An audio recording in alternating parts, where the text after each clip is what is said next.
J'ai acheté des plantes, j'ai tout planté, mon jardin il est fait, mais c'est pas comme ça que ça marche. Mettons que tu pars à 40$ par semaine. Ouais. Ce qui est vraiment facile. Là. Ramasser 40$ de légumes, tu sais, si tu en manges beaucoup. Mais ça, c'est pas très compliqué de faire ça chez toi. Mais tu sais, il faut comme renouer avec ce sentiment-là. Que manger, c'est pas juste une affaire que tu achètes. Tu sais, quand on dit simplicité, c'est pas d'être simpliste, là. C'est vraiment de connecter avec les vraies choses de la vie qui sont finalement pas si compliquées, puis d'en trouver un plaisir puis une satisfaction. Pour passer un moment, pour te déconnecter sans avoir à payer un membership, tu peux juste aller dans ta cour, là, fais-toi un potager, c'est trippant, comme grand-maman faisait. Aujourd'hui, on accueille Jean-Martin Fortier, qui est un maraîcher rockstar. On peut dire ça comme ça dans le monde de l'agriculture bio. Il a prouvé qu'on n'a pas besoin de 100 acres, ni de gros tracteurs pour nourrir plein de monde, juste un bon plan. Des outils simples comme sa fameuse grelinette et beaucoup de respect pour la terre. Et avec les jardins de la grelinette, la ferme des 4 temps, son livre, Le jardinier maraîcher, qui a été vendu à plus de 250 000 exemplaires quand même, son institut qui forme du monde dans 90 pays, Jean-Martin est devenu le leader mondial dans le jardinage écolo, productif et humain. Et pas besoin d'être un expert pour embarquer. Il est là pour nous convaincre que jardiner, c'est à la portée de tout le monde, même si on a déjà tué une plante ou deux dans le salon. Ah, puis son resto, l'Espace Old Mill en Estrie, s'est mérité une étoile verte du guide Michelin en mai 2025, quand même.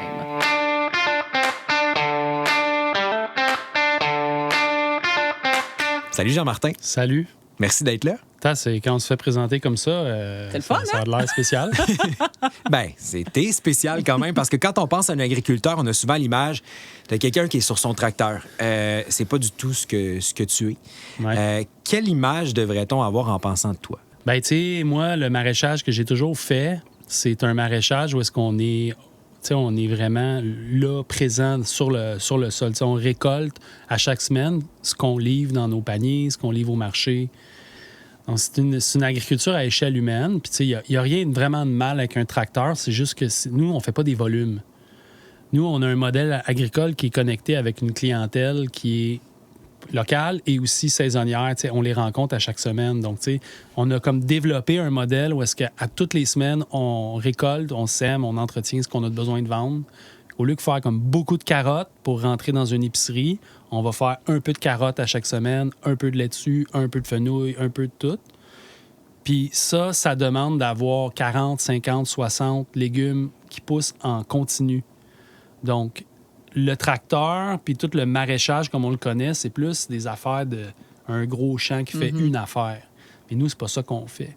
Fait qu'on est plus des jardiniers, mais on est des maraîchers. Fait que mon livre s'appelle Le jardinier maraîcher.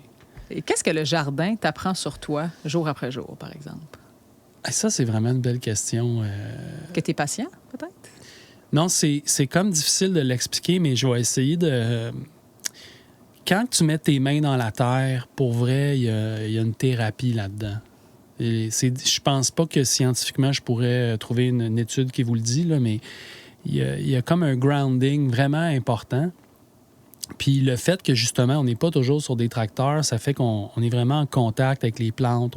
J'entends les oiseaux, je suis présent. Fait que c'est vraiment un métier de présence. Ça, c'est les bénéfices. Là, c'est comme il y a une présence d'être dans un autre environnement que la ville avec les sirènes de police puis d'ambulance. Là, c'est vraiment génial. Est-ce que ça t'a amené à cultiver d'autres choses dans ta personnalité? On parlait de la patience, mais je sais pas, mais la clarté, l'humilité, on apprend à cultiver plein d'affaires. Ouais, j'aime beaucoup ta question. L'humilité, j'aimerais ça en avoir plus. Je pense que je ne vais jamais en avoir trop. Je te dirais oui, la simplicité.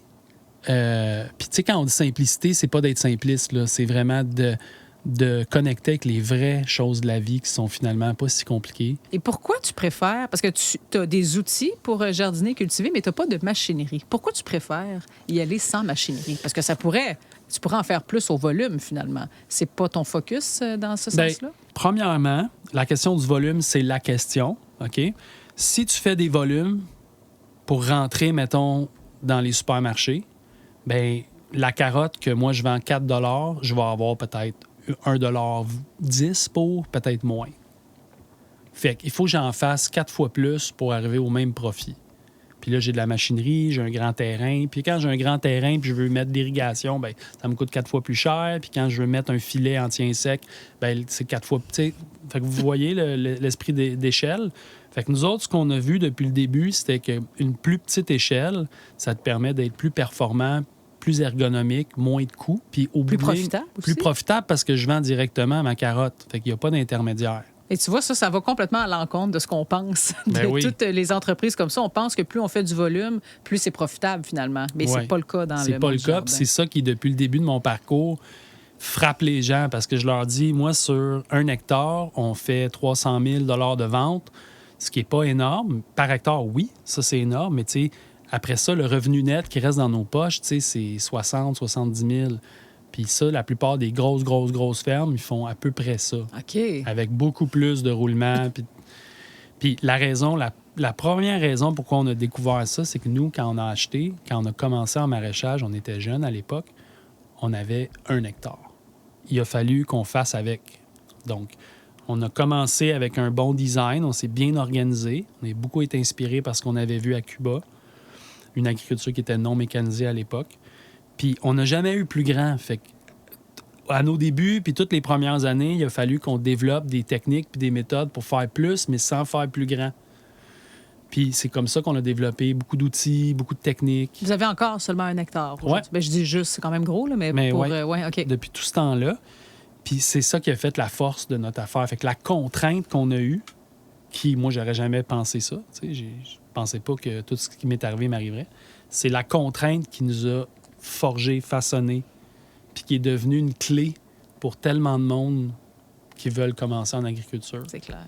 Tu dis souvent qu'un potager, c'est plus qu'un jardin. Qu'est-ce que ça veut dire pour toi? Bien, je trouve que quand tu as le potager chez vous, dans ta cour, c'est tellement une façon simple de reconnecter avec le vivant, de reconnecter avec les cycles. Tu sais, parce qu'il y a beaucoup de gens en ville que l'automne, comme, OK, il y a des feuilles, mais tu sais, comme quand tu passes du temps dehors à tous les jours, pas juste dehors à marcher, mais à fabriquer quelque chose. C'est un potager, tu fabriques quelque chose. Tu comprends les cycles. Ça, je pense que c'est super important. Encore là, la thérapie de mettre les mains dans la terre pour passer un moment, pour te déconnecter sans avoir à payer un membership. Tu peux juste aller dans ta cour, là. Fais-toi un potager, c'est trippant. Comme grand-maman faisait, comme grand-papa faisait. Puis après ça, c'est peut-être tes enfants, tu vas les inspirer aussi. Puis tout ça, pour moi, c'est comme très important. Trouves-tu parce que tu parles de reconnecter avec la nature, peut-être que les gens en ville ont moins l'espace pour le faire. Trouves-tu que de façon générale, on se connecte moins avec la nature? On s'éloigne trop de la nature dans nos vies d'aujourd'hui? On est de plus en plus déconnecté de la nature. Puis il faut, au contraire, trouver tous les moments qu'on peut pour reconnecter avec la nature. Puis reconnecter avec la nature, là, ce que je veux dire par là, c'est mettre tes bottes puis va marcher. Là. C'est quand il pleut, reste dehors. Sans la pluie. Est-ce que tu dirais que la Terre a une mémoire? Puis si oui, qu'est-ce qu'elle nous rappelle? C'est une bonne question, ça. Mettre les mains dans la terre, quelque chose, il y a un lien de connexion. La Terre, elle nous rappelle les cycles, comme les saisons. Le soleil qui va changer, qui va en hiver être bas, qui va arriver au printemps, en été il est haut, à l'automne il est bas. Les cycles de température, ça, je pense qu'on est plus connecté tout le monde là-dessus. Mais ces cycles-là, c'est pas anodin. Puis nos vies, où est-ce qu'on a de l'éclairage en permanence, qu'on ne suit plus trop les cycles. En tout cas, quand tu reconnectes avec les cycles, qu'est-ce qu'on mange quand, par exemple? Il y a beaucoup de bénéfices à ça. Il faut remettre ça au goût du jour, moi, je pense. Il y a une clé là, pour l'avenir du monde qui est très importante, là. Jean-Martin, tu as grandi en banlieue. Ouais. Quand on se promène en banlieue aujourd'hui, il y a des gens qui ont des terrains de toute grosseur. Il y a des gazons qui ressemblent à toutes sortes de choses. Il y en a qui sont plus à l'abandon, d'autres qui sont vert, coupés, très, très beaux. Ouais. Qu'est-ce que tu penses des terrains qu'on possède en banlieue, des gazons, des terrains gazonnés? J'ai pas grandi dans la nature, moi, là. J'ai grandi à Saint-Bruno à couper des gazons. Puis mes parents avaient un beau terrain avec une piscine creusée. Fait que, tu sais, je connais bien le topo. Moi, je vois qu'il y a une opportunité incroyable parce que je me dis, hey, si une personne sur 2, une personne sur 3 fait un super beau potager sur ces... Tu sais, parce que c'est des gros terrains quand même, mine de rien, tu sais. C'est pas comme en ville quand t'as un balcon, là, une petite cour arrière de rien du tout avec pas de soleil, tu sais. Tu pourrais te planter des arbres fruitiers, tu pourrais te planter des arbres à noix, tu pourrais te faire un méga potager, tu pourrais avoir une petite serre, tu prends ton abri tempo là, que tu as mis en avant, tu l'amènes en arrière, Tu prends les fils pour déglacer tes gouttières, tu les mets dans ta serre, puis tu fais des légumes en hiver, puis tu sors de chez vous, puis tu vas récolter. Il y a beaucoup de potentiel pour que les gens reconnectent avec ça. Puis les gens, ils me disent toujours « Ouais, mais j'ai pas le temps. » Mais tu vas voir, là, quand tu tombes là-dedans, là, tu vas trouver le temps parce que c'est le fun. Je pense que les potagers, ça pourrait être ça. Puis la révolution que je vois qui pourrait être la plus importante, ça serait dans les banlieues. Puis le plus gros avantage, c'est la fraîcheur. La fraîcheur, la sensibilité que tu vas développer avec ça, que tu vas peut-être partager avec tes enfants, la communauté. Moi, j'ai fait partie de plein de projets où est-ce que finalement un potager, en banlieue, là, toujours, un potager faisait en sorte que le voisin s'intéressait parce que lui aussi, puis il vient voir, puis là, t'es courses, puis finalement, tu sais, ça finit que son 4, 5, 6, 7, 8 à venir un peu checker ce qui se passe, puis l'épluchette de blé d'Inde, ça devient communautaire, puis c'est ça aussi, tu sais, au Québec, là, vous autres, vous êtes plus jeunes que moi, mais moi, quand j'étais petit, on avait encore plein de fêtes qui étaient basées sur des cycles. Sur les récoltes. Sur les récoltes, puis des cycles d'agriculture, puis je sais pas, je trouve que c'est pas démodé de remettre ça un peu au goût du jour. On va plonger un peu dans le monde des jardins à domicile parce que de la façon que tu parles, on dirait que c'est très simple. Hein? Tous ceux qui ont un terrain pour avoir un potager. Oui. Bon, alors on va essayer de montrer aux gens comment ça peut se réaliser. Si on commence par la base, c'est quoi la chose la plus importante à savoir si on veut commencer un jardin chez nous? Je te dirais, faut que tu commences avec la fin. Il faut que tu aies une bonne idée de ça va ressembler à quoi. OK. Fait que, tu sais, je te dirais, fais un plan. Fais un plan de ton potager. Comment il va être gros, comment il va être organisé. Nous, on travaille avec des planches. Les planches font 30 pouces. Puis là, ça, c'est l'espace que tu vas cultiver. Puis après ça, tu as un passe-pied pour circuler. Puis là, il faut que tu te fasses un plan. Après ça, il va falloir que tu détermines, idéalement, là, qu'est-ce que je veux manger, genre. Tu sais, parce que souvent, ce qui arrive, les gens, ils font un potager. Ils se disent « Ah, j'ai semé des radis. » OK, cool. Puis là, tu les as toutes récoltées en même temps. Puis là, il n'y en a plus. Mais tu pourrais, à chaque semaine, semer un peu de radis puis récolter des radis frais à chaque semaine. OK. Tu comprends? Oui. Fait C'est vrai qu'on a tendance à tout faire au début. Ben oui, tu dis, je m'en vais chez Botanix, j'ai acheté des plantes, j'ai tout planté, mon jardin il est fait. Mais c'est pas comme ça que ça marche. Tu as juste besoin de te faire un plan. Puis après ça, tu vas avoir 1 ou 2 ou 3 bons outils. Puis tu vas commencer comme ça. Puis ça veut dire que sur la superficie totale de mon jardin, je ne l'occupe pas en entier au départ. Non. J'en mets juste une portion pour me laisser du temps pour planter l'année prochaine, pas l'année prochaine, mais la semaine prochaine, puis l'autre d'après. Oui, exactement ça. Tu as déjà compris l'affaire. Tu vas avoir quelques planches que c'est tes légumes que tu vas toutes mettre d'un coup, puis c'est tout, mais il va y avoir plein d'autres que tu faut qu'il y ait de l'espace libre. Là. Oui, que tu vas bouger. Puis après ça, tu vas même vouloir mettre des engrais verts. Et ça, c'est des plantes que tu fais pousser parce qu'ils vont nourrir ton sol. Puis après ça, tu vas un jour imaginer de faire une rotation des cultures pour pas toujours mettre tes mêmes légumes aux mêmes places. Mais on parle de combien de pieds carrés là, avec tout ça? Moi, c'est tellement drôle parce que toute ma carrière professionnelle de maraîcher, je suis reconnu comme celui qui dit « fais plus petit, fais mieux ». Mais là, la façon que tu parles... Puis là, quand j'ai écrit le livre sur le jardinage, je dis l'inverse. Faut que tu fasses bien plus grand que trop petit. C'est trop drôle. Mais plus grand, quand tu fais un potager plus grand, ça va exactement faire comme tu nommes. Tu vas avoir plus d'espace pour faire circuler tes choses. Puis, ultimement, là, on a plein de stratégies pour que ça ne prenne pas plus de temps. Mais selon toi, mettons combien 20 par 20, c'est un minimum. OK. Ah, c'est pas pire. La salle ici, là... Tu pourrais, mais si tu veux nourrir tes 2 enfants, ton chum, c'est borderline. OK, c'est plus gros que je pensais, sincèrement. Oui, mais tu sais, gérer ça, là, c'est peut-être 8 minutes par jour. Non, je comprends. C'est juste ça prend l'espace. 1 heure ou 2 par semaine. Mais c'est ça, c'est pas tant pour la ville. Là. Tu sais, quand tu as ta petite cour arrière avec ta ruelle verte puis tes gros arbres, je suis moins là-dedans, moi. C'est plus les centaines de milliers de gens qui habitent en banlieue, partout au Québec, qui ont un gros terrain. Tu as parlé de planter tout en même temps. Ça, c'est une erreur. Mais qu'est-ce que tu dirais qui est la plus grande erreur de quelqu'un qui commence dans ce domaine-là? Souvent, les gens commencent, ils ont plus personne pour leur montrer comment. Tu sais, avant, il y avait toujours mamie, papy qui avaient un potager, puis tu sais, ça se passait un peu comme ça, tu sais. Là, il y a vraiment eu depuis 2 générations. Ça se perd? Ça se perd. Moi, mes parents, ils jardinaient pas. Ma grand-mère, oui. Mais, fait que, tu sais, tu commences un peu, finalement, avec un guide. Quand j'ai écrit mon livre, c'est parce que, tu sais, je les ai épluchés, puis j'étais comme, sérieux, là, je comprends même pas de quoi ça parle.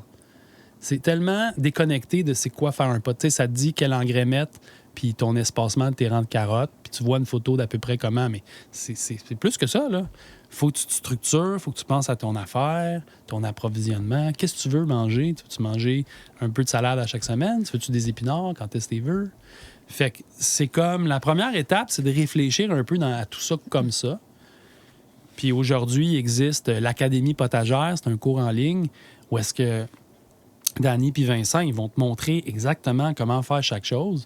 Puis ça va marcher, là. Mettons qu'il y a quelqu'un qui nous écoute, qui a ça, un grand terrain en banlieue, et il se dit, OK, parfait, j'aimerais ça commencer à faire ça. Comment on détermine le meilleur endroit sur le terrain où on devrait le faire? Le soleil, l'ombre, tout ça, il y a un arbre à proximité, il n'y en a pas. Comment on trouve le meilleur... Soleil. Le soleil, ouais, à 100 Oui, ça, c'est l'affaire la plus importante. OK. Bien, le soleil, je dis la lumière. Souvent, dans les cours, il n'y a pas assez de lumière, tu sais. Puis la lumière du matin, c'est la plus importante. OK. Parce que la plupart des problèmes qu'on a avec des maladies dans un potager, c'est que il y a trop d'humidité. Puis ça fait qu'à un moment donné, les plantes, ils deviennent... Ça pourrit, puis les maladies rentrent comme ça. Fait que de t'assurer que ton carré de jardin, il y a de la lumière qui rentre tôt. Puis idéalement, le plus tard possible. Si on commence puis on a besoin de s'équiper, une trousse de départ, ça ressemble à quoi si on veut avoir un petit potager à l'échelle de base, mettons? OK? Mais mettons un 20 par 20, là. Ce que je veux t'entendre me dire, c'est qui tu veux nourrir. Oh, la famille, juste la famille. On Vous êtes quatre. nourrit pas Mettons une famille de complet, 4. là. Vous êtes 4. OK? On n'est pas trop généreux pour les voisins pour la première année. Après ça, on agrandira. On verra. Partons de ça, parce que c'est ça l'important. Une famille de 4, là, c'est parfait, coup de circuit. On est 4. On est un couple, puis 2 enfants. Parfait. On va partir sur une idée qu'un potager, il va avoir 20 par 20. La première chose qu'on va faire? Bien, trouver l'espace. Oui. La lumière. La lumière. Après ça, je vous l'ai dit tantôt. Ah, préparer et planifier. Oui. Faire un Bon, plan. Voilà, faire un Hein, plan. on va faire un plan. OK? Fait que là, déjà... T'es pas fier de Hey, nous. mon- Non, ça va On bien. ralentit le groupe. Santé jugé. Non, ça va bien. Vous avez dit la lumière. Oui, Fait que voilà. C'est parfait. On va faire un plan, puis là, on va dessiner notre potager. Puis là, après ça, on va se demander qu'est-ce qu'on veut planter quand, qu'est-ce qu'on veut manger quand. Puis là, on va après ça s'acheter nos graines, nos semences. On va avoir une grelinette. Puis la grelinette, elle va nous permettre d'ouvrir le sol sans le retourner pour pas passer une grosse machine comme les anciens faisaient. Là. Tu veux pas aller louer le rotoculteur chez Loutech puis tout briser ta terre. Là. Tu peux Pourquoi c'est pas bon? Tu peux le faire une première fois pour ouvrir ton jardin, mais après ça, tu vas vouloir qu'il y ait le plus de vers possible, de vers de terre possible dans ton potager. C'est ça l'idée. Le plus de vers de terre que tu as dans ton potager, ça veut dire que ton sol il est vraiment en santé. Fait qu'on est dans un trip de vers de terre. Une grelinette, c'est une grande fourche en forme de U que tu rentres dans le sol. Puis ça te permet d'ouvrir le sol pour que tes racines de légumes puissent descendre, mais sans tout briser la maison des vers de terre. Tu me suis-tu? Oui. Parce que si c'est tout un ver de terre, là, puis... Ça saisit. Ouais. Hey, sac, là, Oui. je veux dire, ta maison, c'est fini, là. c'est un ouragan, une tornade, tout en même temps. Après ça, souvent, le désherbage, ça devient compliqué. Fait que, tu sais, eux autres sont habitués de voir que tu es à genoux en train de désherber. Mais nous, on fait jamais ça. Nous, on est debout, puis on va venir ce qu'on appelle sarcler les cultures. Ça veut dire que quand tu as tout planté tes affaires, tes laitues, après ça, tu vas à chaque semaine venir passer avec une binette pour juste remuer la terre. Puis ça, une binette, c'est un pic, là. C'est une binette, c'est comme un manche en bois. Puis au bout de ça, il y a comme une lame qui oscille. OK? Puis c'est avec ça que tu vas venir sarcler la terre. Puis si tu sarcles la terre tout le temps, tu n'auras jamais de mauvaises herbes. OK. Tout le temps, ça, c'est combien de temps par jour? C'est le temps de faire ton potager une fois par semaine. OK. C'est comme un peu passer la balayeuse. Là. OK. Tu sais, tu mets ça propre, c'est beau. Puis tu amènes l'oxygène dans tes plantes. Puis là, tu t'élimines tout ce qui est des gros plants de mauvaises herbes qui poussent. Fait qu'une binette. Là, tu as une grelinette, tu as une binette, tu as un plan.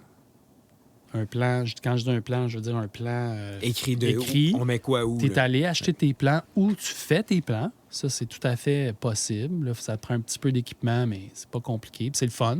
Surtout si tu as des enfants. Parce que, tu sais, les plants, ils vont les voir pousser au mois de février, mars, avril, avant d'aller au potager. Puis après ça, je te dirais, la prochaine chose qui va être importante, ben, c'est juste d'avoir du bon compost puis des choses comme ça. Mais tu sais, essentiellement, là, Pas mal ça. Bon. Pas compliqué. Mais quelqu'un qui nous écoute, qui dit OK, je veux commencer, j'ai jamais fait ça de ma vie, je veux pas trop échouer parce que ça va me décourager. Quel légume?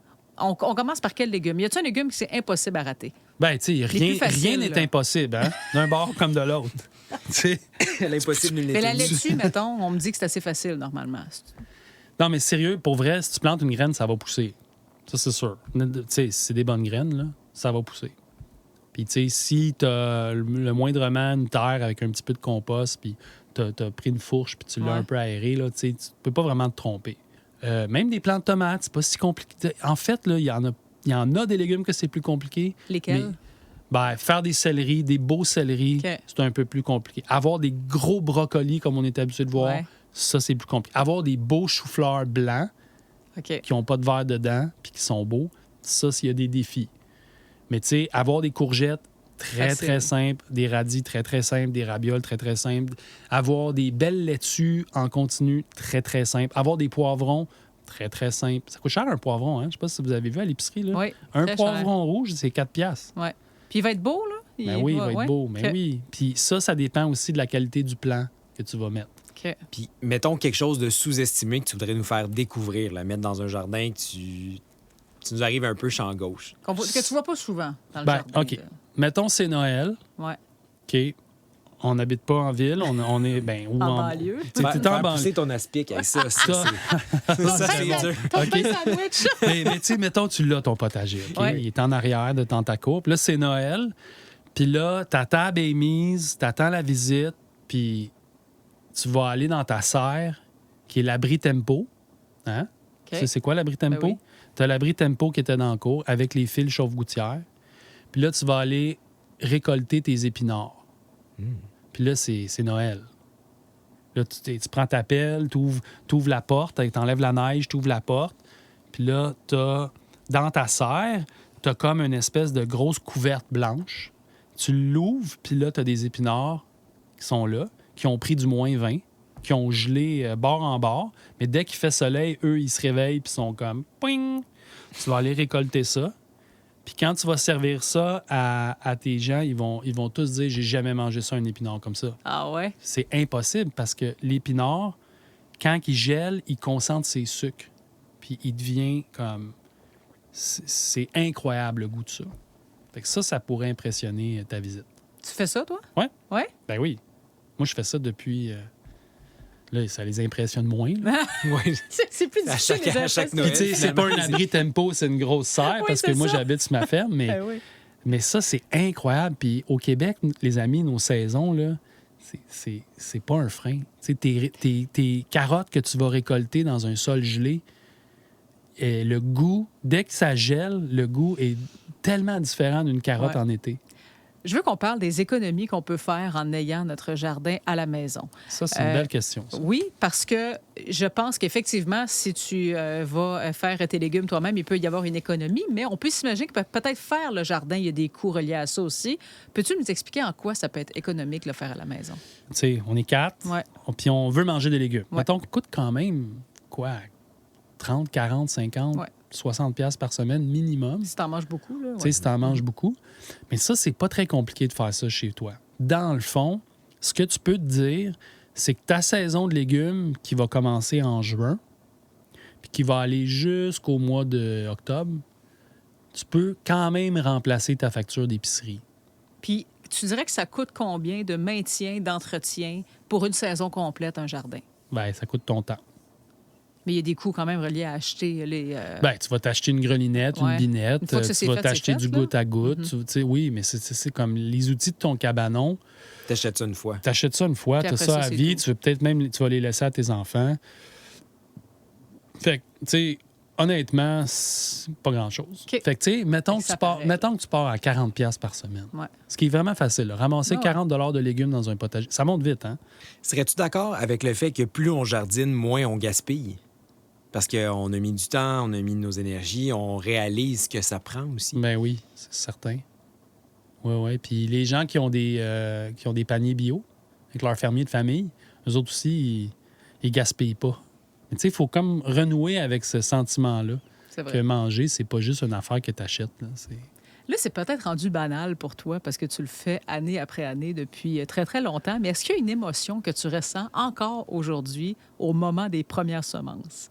T'es-tu encore excité? T'as-tu encore cette espèce de petit kick-là? Vous me posez des questions aujourd'hui. C'est un hot seat. Oui. C'est vraiment une un hot entrevue seat. serrée. C'est ça. Ben ouais, partir la pépinière, c'est quand même quelque chose. C'est souvent après les sucres. Il y a comme une énergie de printemps qui est là. Puis, tu sais, l'hiver, c'est le fun. Moi, j'adore l'hiver. Tu sais, on se repose, puis on fait d'autres choses. Mais, tu sais, l'énergie de printemps, c'est fou, là. Fait que tu l'as encore, finalement. Ouais. Cette espèce de... Ouais. Ah, c'est le Puis fun. ça revient à ce que je vous disais, les cycles.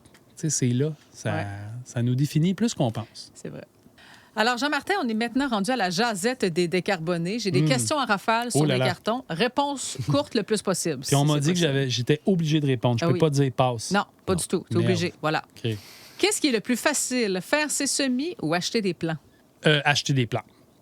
Et, lorsqu'on achète des plants, j'invite tous les auditeurs à pas les acheter chez Canadian Tire puis chez Walmart. Là. Aller chez des centres de jardin qui sont près de chez vous avec des hommes et des femmes qui habitent cette région-là. Puis, tu sais, c'est l'économie locale. Là. Correct? L'incontournable outil pour le jardinage en sol. Ben, la grelinette. Oui. GRELINETTE. C'est le nom de ma ferme, mais c'est aussi un outil. Ça, c'est l'outil écologique par excellence. Qui remplace l'espèce de... Le motoculteur. C'est ça. Ouais. Parfait. Un outil pas trop connu, mais vraiment pratique. J'en ai parlé tout à l'heure, la binette. La binette oscillante. C'est debout quand tu l'utilises, Ouais. donc c'est un outil C'est qui est debout. très, très long. là. Ouais. Parfait. Est-ce qu'il y a maintenant des gants de jardinage ou mains dans la terre? Je choisis entre les deux, en fait. Ça, c'est une belle question. Tu as l'air Ben, d'être les mains dans la terre. ouais, mais même main dans la terre, c'est le fun. C'est sûr qu'à un moment donné, ça peut devenir un petit problème. Mais tu sais, quand même, ça salir les mains, c'est cool. Là. Tu sais. Quand tu récoltes, tu goûtes directement ou tu attends que ce soit lavé? Ah non, tu goûtes. Sale. Oui, ben oui. Hey, la terre, c'est bon pour la santé. La terre, c'est plein. Hey, dans une cuillerée à thé de terre, il y a 1 million ou plus de micro-organismes vivants. Ah, tu vois, dit de même, Tu sais, puis c'est des bons micro-organismes. C'est ce qui va se ramasser dans notre intestin, dans notre estomac. Tu vois, j'aurais pensé qu'il faut absolument laver avant. Non. Regarde. Quel légume a le meilleur ratio effort-récolte? Ben, je sais pas. En même temps, il y a des choses que tu sais, comme la courgette, c'est dur de la manquer. Ouais. Les poivrons, moi, c'est vraiment le fun des beaux poivrons. La tomate, quand tu la réussis bien, T'es content. ça donne beaucoup. Le plus grand mythe du potager maison que tu aimerais voir disparaître? C'est difficile. Sérieux, c'est pas difficile. Là. C'est pas difficile. C'est juste que les gens, ils ont aucune. Tu sais, tu as juste besoin d'un petit cours, là, un petit 101. Là. C'est pas compliqué. Là. 2 heures avec moi, puis tu sais exactement quoi faire. Là. Le légume le plus difficile que tu as eu à faire pousser? Celui qui t'a donné le plus de fil à retordre. Mais j'en ai parlé tantôt. Tu sais, d'avoir vraiment là, des beaux choux-fleurs, c'est pas si facile. Des céleris aussi. Tu sais, on est habitué à des méga gros céleris. Ouais. Là, ça, c'est. Mais peut-être que notre image des légumes qu'on voit en magasin vient fausser un peu notre perception de ce qu'on pourrait faire pousser. Peut-être que les il y a gens une qui vont dire, distorsion, coudonc, peut-être. ils vont dire, il me semble que c'est moins beau que ce que j'achète en épicerie. Tu sais. Ce qu'on achète en épicerie, là, pour vrai, les amis, c'est à peu près le 1/100e de ce qui est possible. On n'a pas beaucoup de diversité. Ouais. Tu sais, tu vas avoir une sorte de carotte. Tu viens à mes étals, là, il y en a 6 avec des couleurs. Les tomates, il y en a plein. Les poivrons, il y en a des longs, des petits, des ronds. Tu sais, fait que il y a plein de diversité. Là. C'est ça aussi une autre très bonne raison de faire son potager. C'est vrai. Le pire conseil de jardinage qu'on t'ait donné? Ben, tu sais, commence petit. Ah, Tu sais, sérieux, non. commence gros. Tu sais, fais-toi un vrai... Tu sais, donne-toi... Fais-le pour la peine. Tu sais, je veux dire, tu lances la personne à faire un projet pour son cabanon, tu lui dis-tu, je prends des outils Fisher-Price? Eh non, c'est comme commence avec la vraie affaire, là. Le moment idéal pour arroser. Très bonne question. Les gens arrosent beaucoup trop. Les gens arrivent le soir, qu'est-ce qu'ils font? Arrose. Ils arrosent parce que c'est leur moment jardin. Non, tu vas prendre ta binette, tu vas aller sarcler tes cultures, puis tu vas arroser le matin quand que le soleil est déjà sorti. Il faut arroser vers 9 h le matin, puis il faut t'assurer que la plante, tu sais, la terre, elle a besoin d'eau, ce qui n'est pas tout le temps le cas. Jardiner avec ou sans calendrier? Jardiner avec un calendrier, mais c'est ton calendrier. Ça veut dire que dans ton calendrier, tu as mis quand est-ce qu'il faut que tu sèmes tes carottes, quand est-ce qu'il faut que tu... Puis tes carottes, c'est pas juste une fois. C'est cette semaine-là. Tu sais, il y a un intervalle de 10 ou 12 jours. Tu n'arrêtes pas de nous parler qu'il faut planifier depuis tantôt. Il fallait que tu nous dises oui pour le fait que, tu sais, calendrier. dans ton Google Cal, là, Ouais. c'est Tu le comme mets, là. tu mets ça. C'est ça ton calendrier. Si on rêve, tu n'as aucune contrainte, le climat n'a aucune importance, quels légumes ou fruits aimerais-tu pouvoir faire pousser? Des artichauts. Ah? Ouais. C'est spectaculaire. C'est une belle plante. Ouais. Tu sais, c'est un peu trop ici, trop froid. Là. Mais OK. moi, quand je vais sur des fermes maraîchères, puis je vois, c'est une méga belle plante. Là. C'est incroyable. Puis, Puis c'est un... c'est une patente. Là. Tu as le droit à un super pouvoir de jardinier. Tu choisis ne jamais avoir de ravageurs, récolter toute l'année ou avoir un sol parfait partout. Récolter toute l'année. Ah oui? Ben oui. C'est vrai. Hey, c'est tellement le bonheur, ça, sérieux. Et finalement, quand tu regardes un jardin, c'est quoi le petit détail qui te fait dire « Ouf, ici, on jardine avec amour ». J'aime beaucoup cette question-là. Je trouve que quand on jardine avec amour, là, on récolte beaucoup de bonheur. Puis souvent, moi, c'est les petits détails, la porte, tous les petits arts, tous les petits détails de comment c'est beau. C'est ça que... Ça peut faire une différence. Oui, ça fait une belle différence. Et j'ai une dernière question pour toi, Jean-Martin. J'ai un outil, Oui. je te le présente. Oui, bon. Tu me dis c'est quoi et ça sert à quoi. Ah, c'est un plantoir. Ah ah! C'est un plantoir Growers. Ça, c'est une marque Je qui... sais pas, j'ai peur quand tu sors ça de ta sacoche. Fait que tu peux pas l'amener à l'aéroport. Non. Ça, c'est clair. Le plantoir, ce qu'on a dans les mains, c'est comme un manche en bois avec un cône en métal qui fait à environ 6 pouces.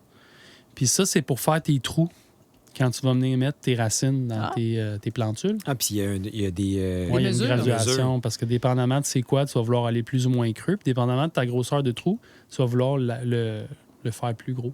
Génial. Jean-Martin, l'épisode tire à sa fin. Puis pour terminer sur une bonne note, chaque invité nous présente un livre à ajouter dans notre fameuse bibliothèque des décarbonés. C'est un livre qui t'a peut-être marqué, un livre qui est inspirant, qui a amené des réflexions.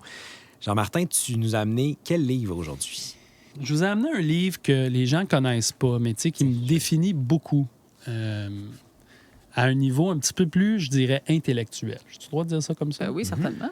Moi, quand j'ai commencé comme jeune homme, ça m'intéressait beaucoup, le développement international, l'économie, tout comment on vit. Puis ça, c'est le livre qui m'a le plus influencé dans mon idée que le petit peut être grand. Puis que l'économie devrait être au service non seulement de la nature, mais des communautés. C'est comme décentraliser les systèmes pour qu'ils soient plus à notre service. Puis c'est un classique, c'est un très grand classique, E.F. Schumacher, puis Small is Beautiful. Et c'est remettre l'économie au service de l'humain. Justement, on va te laisser remettre l'économie au service de l'humain dans la bibliothèque des décarbonés. Juste derrière toi, tu peux installer le livre où tu le désires. Ça a été un plaisir de te Ben recevoir. Merci beaucoup. Hyper inspirant comme rencontre. Et j'espère qu'il y a beaucoup de gens qui vont se partir des potagers après ce balado. Moi, si ça vous intéresse, ça me ferait plaisir de venir voir votre potager dans les prochaines années. Certainement. Tu viendras te donner une note sur 10. Je vais travailler pour me trouver un endroit précis parce que là, je suis un peu en hauteur en ville. Oui, c'est Fait que ça ça. va être plus difficile. On aime toujours finir nos épisodes avec notre découverte des décarbonés. Et ça peut être une astuce toute simple qui change notre manière de consommer ou encore un projet qui donne envie de s'impliquer. Aujourd'hui, notre découverte décarbonée est en collaboration avec Éco-Entreprise Québec. On reçoit Geneviève Dionne, une spécialiste en éco-conception. Elle va nous parler justement de quelle est l'éco-conception. C'est quoi exactement? Elisabeth et moi, on est sur la même longueur d'onde. On veut savoir ce que c'est. Qu'est-ce que c'est?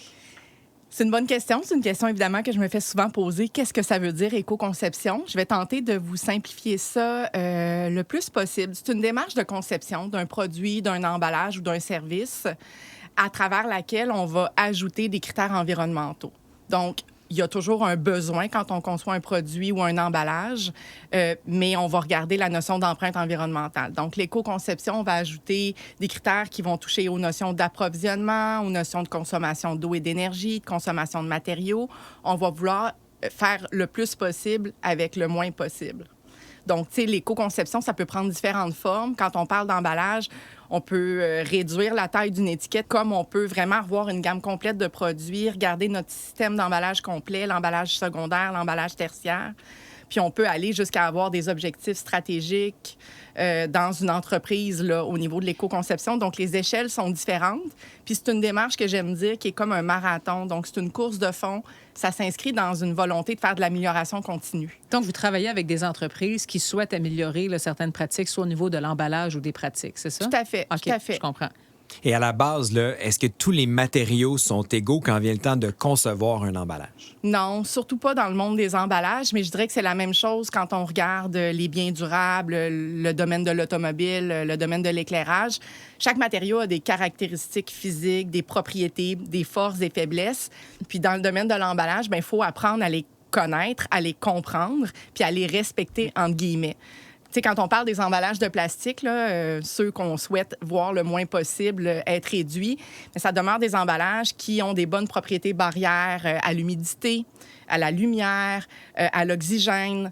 Les emballages de papier-carton sont souvent poreux. Donc, si on veut un emballage papier-carton qui va préserver un aliment qui a besoin d'une certaine fraîcheur ou d'une respiration, on va souvent avoir des films ou des couches de plastique à l'intérieur de ces emballages-là. Quand on parle du verre, c'est un matériau qui est inerte, mais c'est lourd, c'est cassant. Quand on parle des métaux, il y a après ça toute une science. Quand on regarde les canettes de conserve, c'est différent, l'alliage de ces métaux-là, d'une canette d'aluminium. Donc, il y a toute une science derrière les choix de matériaux. Et il faut essayer d'emballer avec le bon choix de matériaux si on veut que notre produit soit bien conservé, bien préservé, surtout quand on parle de denrées périssables. Et ce serait quoi un exemple d'un emballage qui a été conçu dans les règles de l'art? Mais tu sais, les règles vont varier dépendant du produit qu'on emballe. C'est sûr qu'un produit périssable n'aura pas les mêmes exigences que si on emballe des clous, des vis, des vêtements, une chaussure. On n'aura pas le choix d'avoir un peu de plastique, malheureusement. Là, tu sais. Dans la plupart de cas, il va avoir besoin de plastique, à moins qu'on ait un produit où on sait que la mise en marché se fait proche du lieu de production, puis on sait que le produit est acheté couramment, qu'il y a un cycle. À ce moment-là, on peut éviter l'emballage. Mais ça va dépendre de tous ces facteurs-là. Où je le mets en marché? C'est qui mon client? D'où vient ma chaîne d'approvisionnement? Donc, les règles vont varier. Mais quand on regarde dans l'alimentaire, on voit beaucoup dans le rayon des fruits et légumes une volonté d'aller vers le vrac. Fait que ce qu'on voit aussi dans l'emballage, c'est une réduction des plastiques, puis beaucoup des petits paniers de papier-carton qui servent à amener nos fraises à la maison, parce que sinon, il faudrait les amener à l'unité, ce qui est un problème. Donc, c'est dur de dire un emballage parfait qui respecte les règles, mais nous, on parle souvent de notion de juste emballage. Donc, éviter le suremballage puis éviter le sous-emballage. OK, parce que la sous-question, c'était un exemple d'emballage qui ne respecte pas du tout les règles de l'art. Ce serait, par exemple, un emballage de 100% plastique pour un produit qui n'en nécessite pas. Absolument. Okay. Un choix de matériaux, une démesure, l'attrait marketing aussi. Je pense à toutes les fêtes où on se retrouve avec des coffrets cadeaux sur les tablettes pour des crèmes, par exemple, où le coffret cadeau, une fois reçu, il sert absolument à rien. Donc, mettre en valeur un produit. L'aspect marketing, souvent, il faut la challenger, là, il faut la questionner, parce que l'emballage, ses rôles premiers, c'est de protéger, contenir, informer, puis de préserver. L'aspect marketing, ça s'ajoute. Le meilleur exemple aussi dans l'alimentaire, le fameux petit biscuit dans un sac qui est dans un autre sac, qui est dans une boîte, qui est un truc en plastique. Tout ça pourrait être réglé par l'éco-conception, finalement. Oui, l'éco-conception, en fait, ce que j'aime dire, c'est une façon de remettre en question ce qu'on a toujours fait, puis là où on ne s'est jamais posé de questions. Donc, le fameux emballage de biscuits, est-ce que toutes ces couches-là sont nécessaires? Puis bon, les biscuits, on se demande toujours pourquoi les biscuits qui sont mous deviennent durs et pourquoi les biscuits qui sont croquants deviennent mous. Il y a un besoin de protection de ces aliments-là parce que sinon, on les mangera pas, on peut les gaspiller. Mais c'est certain que l'éco-conception peut vraiment remettre en question les différentes couches d'emballage puis encourager une entreprise, même inviter l'entreprise à réduire. Puis ça lui permet de réduire ses coûts aussi liés à l'emballage au niveau de l'approvisionnement, de la mise en forme et de la gestion en fin de vie utile. Comment un consommateur peut reconnaître rapidement qu'un emballage est conçu selon des principes d'éco-conception? On ne veut pas que le consommateur devienne un expert en éco-conception.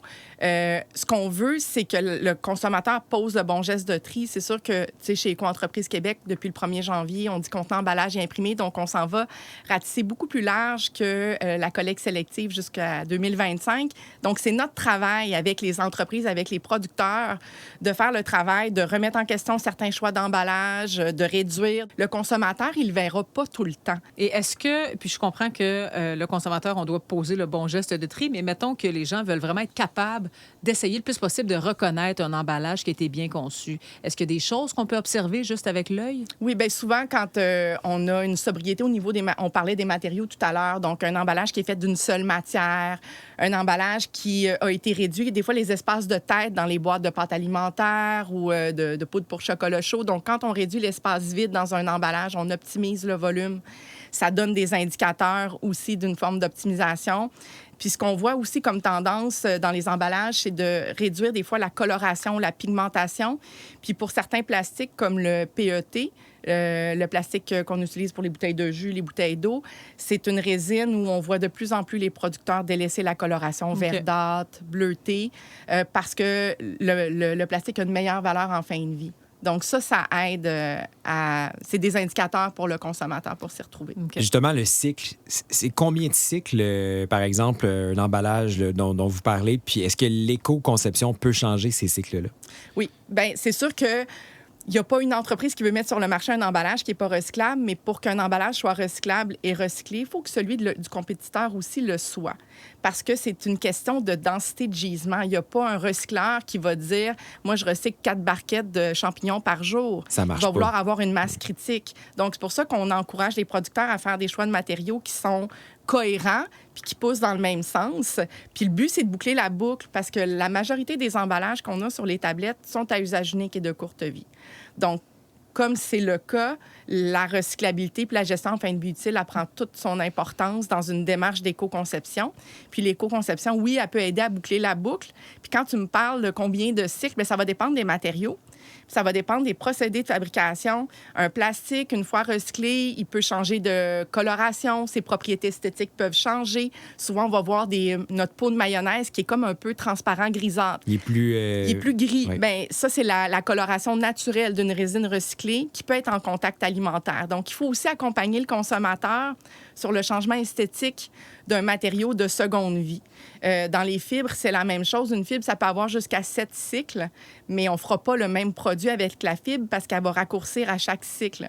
Donc, il faut comprendre aussi ces propriétés-là. Puis si on n'est pas capable de reprendre le matériau pour en refaire un emballage, c'est là où il faut s'ouvrir aussi les œillères puis se dire ce sont des matériaux qui pourraient servir à la fabrication de biens durables qui sont encore en large partie faits de matériaux neufs. Et là, si on parle à plus grande échelle, parce qu'on parle beaucoup du produit sur la tablette et tout ça dans son emballage, mais à plus grande échelle, est-ce que l'éco-conception pourrait, par exemple, éventuellement réduire le nombre de camions nécessaires pour le transport du produit? Bien, ça fait partie de la démarche d'éco-conception. T'sais, nous, on voit souvent la boîte de céréales, le panier de fraises sur la tablette, mais derrière ça, il y a une caisse, il y a une boîte de carton, il y a une palette, il y a du film plastique. Et la plus grande partie d'emballage, c'est celle qu'on ne voit pas, qui se passe dans les entrepôts et dans les camions. Puis une démarche d'éco-conception, ça vise à optimiser tout ce système d'emballage-là. Donc, ça peut effectivement améliorer la logistique de transport, l'espace dans le camion, l'entreposage. Surtout quand on a des produits à réfrigérer, la chaîne de froid, c'est des gains qu'on peut avoir à plusieurs égards. Bon, les règles ont changé en ce qui a trait à la récupération. Dans ce cas-ci, qu'est-ce qui pourrait aller dans le bac maintenant qui n'y allait pas? Bien, entre autres, les emballages de plastique souple. Jusqu'au 1er janvier 2025, plusieurs municipalités ne les acceptaient pas pour plein de raisons. Les centres de tri n'avaient pas la capacité non plus d'entreposer et de bien trier ces matières-là. Donc, depuis le 1er janvier, c'est une matière qui est acceptée. Puis, il y a différents projets qui ont cours actuellement chez Éco-entreprise Québec en amont puis en aval. En aval, pour la gestion de ces emballages de plastique souple. Votre sac de pain, là, c'est pas la même résine que votre sac de céréales puis votre sac de raisin. Je viens juste de donner 3 exemples. Donc, on a un autre projet aussi en amont où on veut mieux comprendre la composition de ces emballages-là pour dégager des portraits, pour pouvoir orienter les producteurs sur les bons choix puis essayer de délaisser des emballages flexibles pour lesquels on n'a pas d'issue ou on n'en aura pas dans le futur. Il faut comprendre que dans l'emballage flexible, pour nous, c'est une innovation de rupture. Depuis les années 90, quand ça a commencé à arriver, on trouvait ça intéressant, mais on n'a pas trouvé encore les solutions pour la gestion complète de ce type d'emballage-là. Et si on regarde dans un horizon de 10 ans, par exemple, est-ce qu'on peut imaginer que tous les emballages seront éco-conçus ou ça va toujours demeurer une espèce de compromis entre deux mondes? Bien, C'est sûr qu'on travaille sur des effets de levier. J'ai parlé beaucoup tantôt de cohérence puis de faire des mêmes choix au niveau des matériaux, des fois même au niveau des mêmes formes d'emballage. Donc, les effets de levier, c'est d'amener plusieurs producteurs vers le même choix, mais de leur laisser encore après une place à l'innovation puis la créativité. C'est difficile de dire que tout va avoir été éco-conçu parce qu'il y a tellement de joueurs qui vont graviter autour d'une démarche d'éco-conception d'emballage. Quand on parle d'un producteur, bien, il peut avoir une agence marketing, il peut avoir un imprimeur, un centre de développement, des laboratoires, toute la chaîne d'approvisionnement. Mais il y a tout l'écosystème aussi de la gestion en fin de vie utile des emballages. Donc, c'est difficile de dire qu'on a capturé puis qu'on a parlé à tout le monde puis que tout le monde est au courant quand on fait une innovation matérielle, qu'on veut absolument que tout soit éco-conçu, mais on y travaille. Geneviève Dionne, merci infiniment. Ça a été un plaisir de vous recevoir. Merci. Merci à vous. On se retrouve très bientôt pour un nouvel épisode. En attendant, vous pouvez vous abonner au balado sur Spotify et Apple Podcasts. Pour tous les épisodes, visitez les plateformes Cogeco Média. Et pour plus d'idées et d'inspiration pour décarboner votre quotidien, visitez lesdécarbonés.com.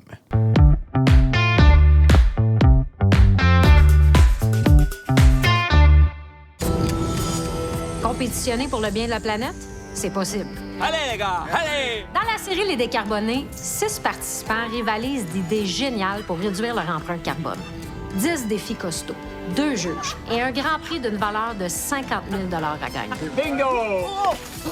C'est plus les décarbonés, là, c'est les cinglés! Les Décarbonés, à voir sur TV5 Uni.